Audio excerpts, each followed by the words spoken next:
प्रयागराजमध्ये यंदाच्या महाकुंभ मेळाव्याचं आयोजन करण्यात आलेलं आहे। प्रयागराजमध्ये 13 जानेवारीपासून महाकुंभ मेळा सुरू होतोय। महाकुंभाचं नेमकं अर्थशास्त्र कसं असतं याबाबत एनडीटीव्हीवर चर्चासत्राचं आयोजन करण्यात आलेलं आहे। या चर्चासत्रामध्ये महाराष्ट्राचे कौशल्य विकास मंत्री मंगलप्रभात लोढा हे सहभागी झालेत। आपण थेट कार्यक्रमात जाऊयात।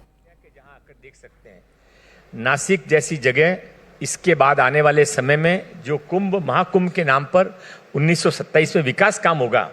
वो टेम्परेरी नहीं होगा, सब कुछ परमानेंट होगा। और माननीय देवेंद्र फडणवीस जी के मुख्यमंत्री काल के अंदर चूंकि उनकी जो दूरदृष्टि है उसमें हम देखेंगे कि जैसे आज हम महाकुंभ को देखने के लिए प्रयागराज स्टडी करने के लिए जा रहे हैं, 2027 के महाराष्ट्र के महाकुंभ को देखने के लिए सारी दुनिया के लोग, केवल महाकुंभ वाले भी नहीं है, जिनको भी कोई बड़ा प्रोग्राम करना होता है वो यहाँ पर आएंगे। और जैसा कि मैं आपको बता रहा था कि यह एक और उदाहरण इसके साथ में जोड़ना चाहिए कि महाकुंभ या कुंभ होने के बाद में क्या उस शहर के लोगों को तकलीफ होती है, ऐसा आपका प्रश्न था जितेंद्र जी। मेरा ये प्रश्न था कि क्या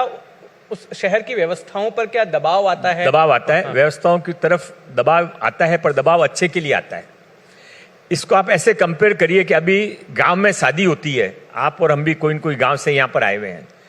तो आज से 10, 15, 20 साल पहले की कल्पना करिए, गांव की शादी होती थी तो गांव में दबाव नहीं आता था, भली बहुत बड़ी बारात आ जाए, सारा गांव उसको, गांव मेरे किसी की बेटी की शादी है तो मेरे गांव की बेटी की शादी है, यह समझकर पूरा गांव उस शादी की तैयारी में लग जाता था और हर घर के अंदर उत्सव मनाया जाता था। वैसा ही महाकुंभ है। महाकुंभ नासिक के अंदर त्र्यंबकेश्वर के अंदर जब होगा तो सारा शहर उसमें दबाव नहीं, आनंद महसूस करेगा और सब उसके अंदर एक बड़े जन आंदोलन के रूप में, जन सेवा के रूप में, जन भक्ति के रूप में शामिल होंगे। लोढ़ा जी, प्रयाग में जो कुंभ हो रहा है उसमें उम्मीद की जा रही है कि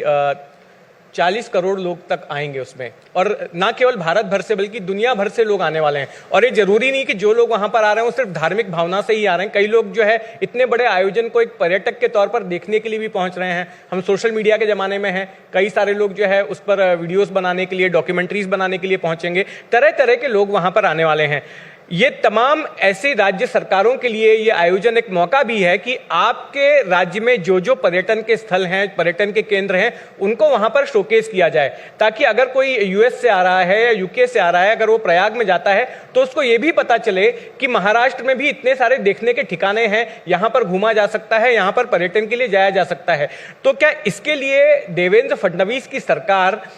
प्रयाग में किसी प्रकार का कोई इनिशिएटिव ले रही है ताकि महाराष्ट्र की जो सांस्कृतिक, जो ऐतिहासिक धरोहरें हैं उनको वहां पर जो है शोकेस किया जाए, उनको वहां पर प्रदर्शित किया जाए, ताकि जो लोग कुंभ देखने आ रहे हैं प्रयाग वो प्रेरित हो महाराष्ट्र में भी आने के लिए? नहीं, बहुत अच्छा सुझाव है आपका ये। और मुझे जहां तक जानकारी है, महाराष्ट्र में जो कुछ टूरिज्म के स्पॉट्स हैं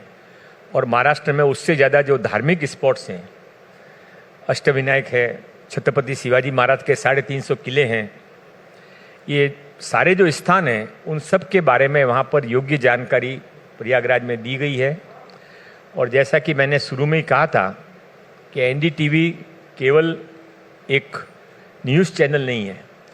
एनडीटीवी अच्छे तरीके से सोचता है, देश का सोचता है।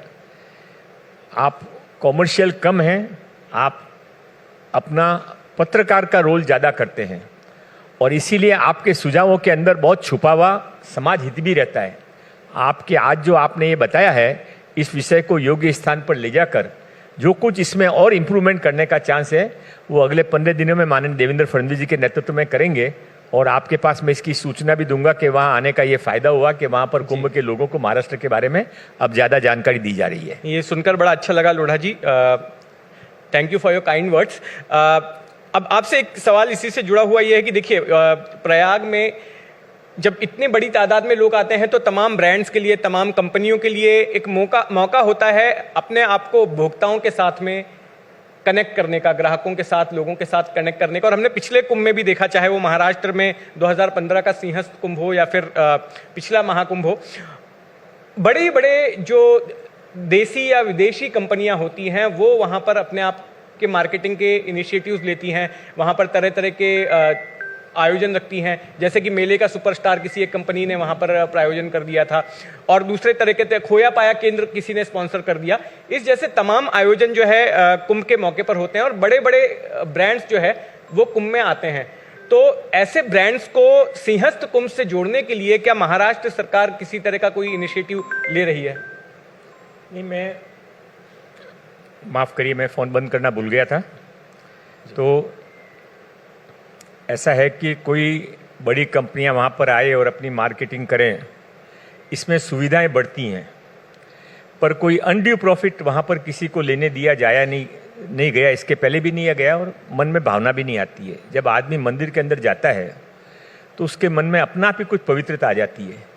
तो महाकुंभ के अंदर कोई अपना प्रोडक्ट भी यदि बेचने को जाएगा तो भी उसके मन के अंदर लोगों की सेवा का भाव ऑटोमेटिकली वहाँ के वातावरण के कारण आ जाएगा,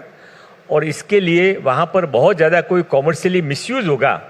ऐसा ना। तो वहाँ पर माननीय मोदी जी के नेतृत्व में जो कुछ वहाँ पर कमेटियाँ बनी है, सिस्टम खड़ा हुआ है, माननीय मोदी जी ने बार बार उसका रिव्यू लिया है, और योगी आदित्यनाथ जी भी उसके बारे में। मिसयूज की मैं बात नहीं कर रहा हूँ, हाँ यहाँ पर कि जो ब्रांड्स हैं उनको जोड़ने का, क्योंकि उसमें अल्टीमेटली सरकार का भी फायदा होगा। अभी एक सवाल जैसे मेरा ये है कि इतना खर्चा करती है सरकार अपनी ओर से कुंभ के इंफ्रास्ट्रक्चर को डेवलप करने के लिए, जिस शहर में हो रहा है कुंभ वहाँ पर तरह तरह के आयोजन के लिए, फॉर एग्जांपल सिक्योरिटी के लिए सीसीटीवी कैमरास लगाए जाएंगे, वहाँ पर सड़कें बनाई जाएंगी, वहाँ पर पार्किंग के लिए व्यवस्था की जाएगी, खान पान की साफ सफाई की व्यवस्था की जाएगी। सरकार की तरफ से जो है बड़ा इन्वेस्टमेंट किया जाता है। अब ऐसे में सरकार जो है इस खर्चे को, हो सकता है कि कई लोग, मैं कुछ आर्टिकल्स पढ़ रहा था जहां पर कि ये कहा गया कि सरकार भले ही खर्चा करती हो, लेकिन जब बड़े बड़े इस तरह की कंपनियां उससे जुड़ती हैं, इस तरह के नाम जुड़ते हैं, तो सरकार को रिटर्न ऑफ इन्वेस्टमेंट भी मिलता है। मैं उस सिलसिले में पूछ रहा हूं। नहीं, देखिए, जब ये रोड के इंफ्रास्ट्रक्चर का खर्चा हो, या सीसीटीवी का खर्चा हो, लाइटिंग का खर्चा हो, रहने के लिए व्यवस्थाओं का खर्चा हो, तो इसके बारे में जहाँ तक मेरी समझ है, सरकार रिटर्न पर्पस से ये सब नहीं करती है। सरकार सुविधाओं के लिए करती है, सरकार सुरक्षा के लिए करती है, और इसके लिए उसके अंदर से जो नॉर्मल चार्जेस होने चाहिए वो चार्जेस लिए भी जाते हैं। जैसे अयोध्या में जब भगवान श्री राम मंदिर के प्राण प्रतिष्ठा का विषय था, तो उस समय भी सारी व्यवस्थाएं की गई थी, लाखों लोगों की व्यवस्थाएं थी, पर उस समय भी कोई ये पर्पज़ नहीं था कि इसमें से कंपनियों को क्या अर्निंग होगी या कौन सी कंपनी को ज़्यादा अपना नाम करने को मिलेगा। मुझे लगता है कि हर एक के मन के अंदर कहीं कहीं राम होता है, इसलिए जब कंपनियां ऐसी आती हैं तो उनको नेचुरल पब्लिसिटी मिलती है, पर उनके मन में उससे ज़्यादा महाकुंभ के अंदर काम करने का हमको मिला, इसका उनके अंदर धन्यवाद का भाव ज़्यादा रहता है। जी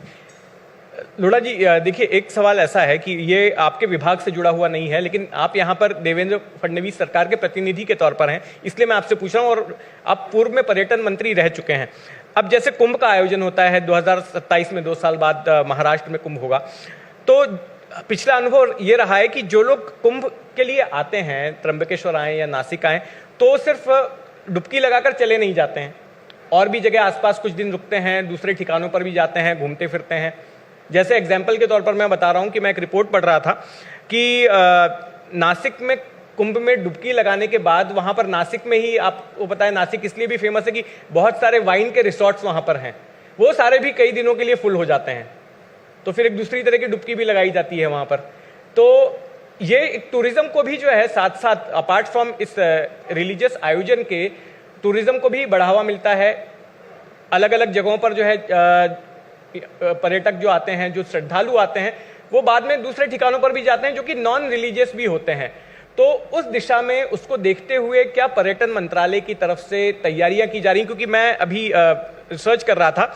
तो उसमें पता चला कि अभी से ही वहां पर 12,000 तक पर नाइट के कमरे अभी बुक हो रहे हैं 2 साल बाद के लिए। अभी से ही उसकी बुकिंग शुरू हो चुकी है और पर नाइट का रेट जो है 12,000 रुपये वहां पर हो रहा है। नहीं, इसमें जितेंद्र जी ऐसा है कि आपने जैसे कहा कि वो वाइन फार्म हाउस पे भी लोग जाते हैं, तो वाइन फार्म हाउस पे लोग वाइन पीने के लिए जाते हैं या एन्जॉयमेंट के लिए जाते हैं, ऐसा सच पूर्ण नहीं है।